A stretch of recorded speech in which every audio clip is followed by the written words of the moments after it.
Nessie, the Loch Ness Monster, the most famous tale of monster mayhem ever, by Richard Brassey. Hi everybody, this is Frankie Mack here, bringing you a video all the way from Bonnie, Scotland. Today I'm going to be telling you a wee tale, a wee story about this famous monster here in Scotland. We like to call him Nessie, but for you guys, it's a Loch Ness Monster. Now, years and years ago, we were very famous, very renowned for telling stories, old wives' tales about creatures, about fights, about wars. But the most famous one is the Loch Ness Monster. Now, as a singer and as an entertainer, I travel all over the world telling this story. And this is one of my favourites. So if you don't mind, I'll let you sit back, relax, and enjoy this wee story about Nessie.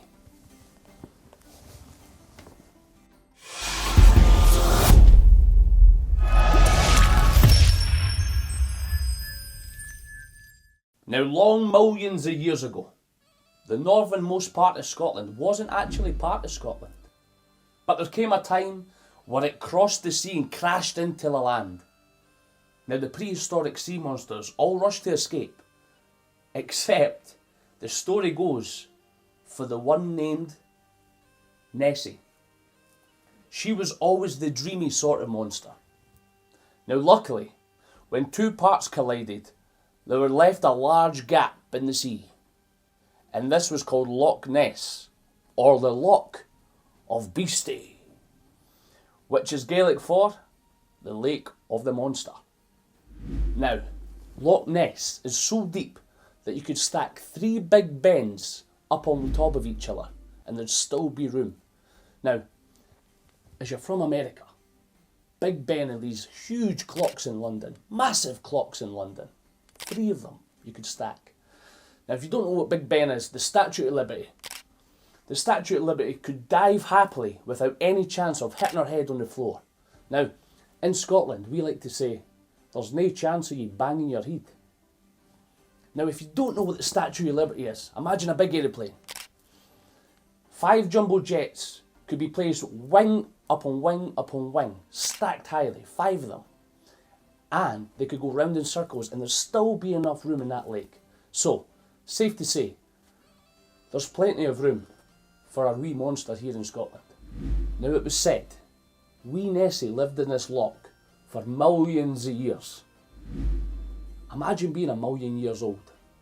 Anyway, and he was very, very happy. A very happy wee Nessie. Now, there's this person called Saint Columba, who came across trying to convert Scottish people to Christianity. And as he was at the lake, he said to the people, "Get back! Get back! Get back!"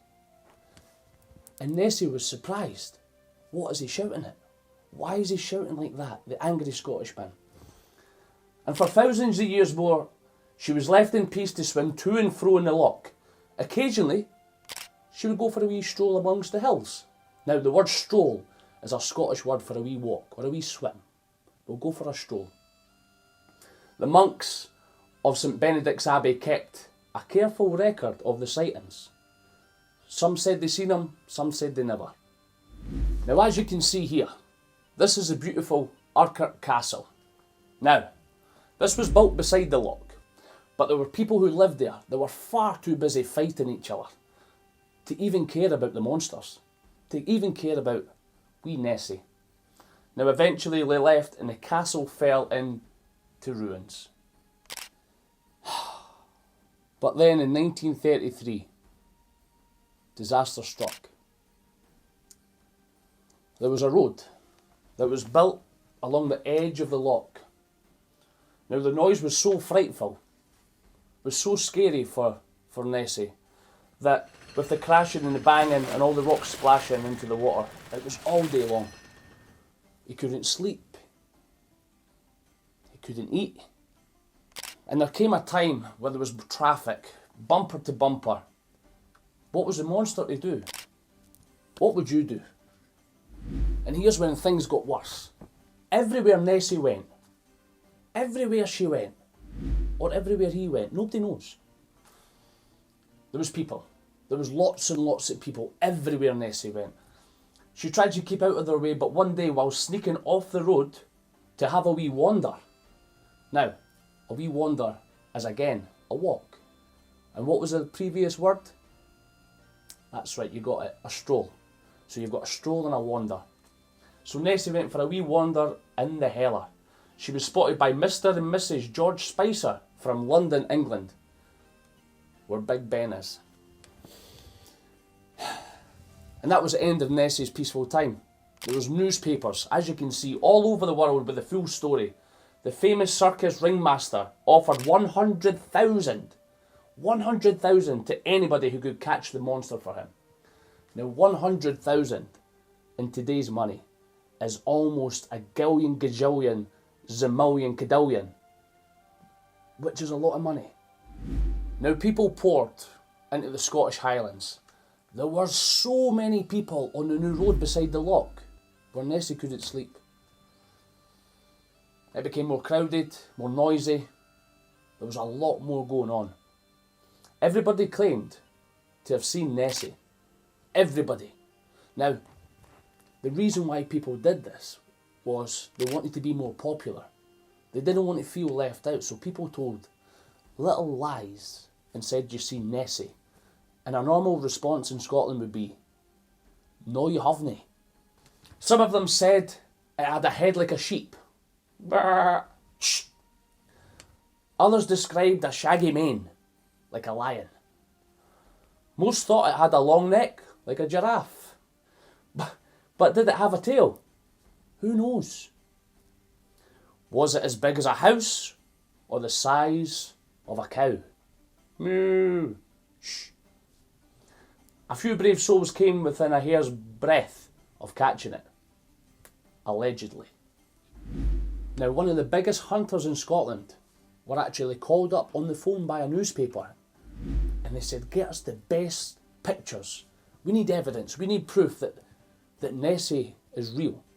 Now, he didn't know, but we know that Nessie might not be real. So what the hunter did, very clever. The hunter thought it would be more fun to make his own monster tracks with a stuffed hippo leg and an umbrella. So he would make his own footprints. Now everybody was fooled because these photos of the monster's footprints were all in the papers, and this hunter was a hero. He was all over the papers. One day a surgeon was driving by the loch and was startled to see Nessie, and he took a photo. It did not come out very clear. Perhaps his hands were a bit shaky at the time, but it's still the best photo of Nessie anyone has ever taken. Whether the surgeon's hands were still shaking when he later removed the appendix in the Inverness is not known. Now what everybody wanted to know was how Nessie became so different in every person's eyes. How she looked so different to everybody. So everybody wanted to find out how Nessie became so different, how Nessie became in the Loch Ness. Some people said that she came and went through mysterious tunnels connecting the loch to the sea. They said there were other monsters too. Other people said that Nessie was simply the proud mother of a whole family of wee monsters. Lo, who would the father be? One day, two little boys were out fishing on the loch, and they came across these little creatures that came right up against the boat. Now one of the boys says, Freddie, those look like eels. And he says, Henry, don't be so silly. They're lizards. Now, once they told the monks of St. Benedict's, who actually knew what they had seen, and what did they see? They were in fact wee baby monsters. Now, a great expedition was organised. 20 men watched the loch for a whole month, and one of them actually filmed the monster. Believe it or not. The film was rushed to the zoo, and it was in London, where Big Ben is, and it was shown to some of the famous zoologists who look after animals. The zoologists pretended that they knew what Nessie was. They knew who Nessie was, if it was a woman, if it was a man, if it was a child. They knew exactly who it was, but they didn't. They hadn't a clue. So some people in the audience thought, is it a seal? Is it a lizard? It might be a salmon. everybody was wrong because only us in Scotland know it was the Loch Ness Monster. And the film was never seen again. People still come to Scotland to try and find Nessie. Have people seen him? Nobody knows. But there are some funny stories that I'm going to show you just now. So people who have been trying to find Nessie. One man went by boat and it was turned upside down, and the man the next morning vanished, never to be seen again. You know, this gentleman came all the way over from Australia. There's some people that come from America, New Zealand, France, Japan. This man up here, he didn't want to buy an aeroplane in case it caused too much noise, so he got a hand glider to try and fly across the sea. Never saw him. This gentleman down here got a little submarine. He went under the water in his own little boat. Never seen him. Now, some people actually planned to take all the water out of the loch.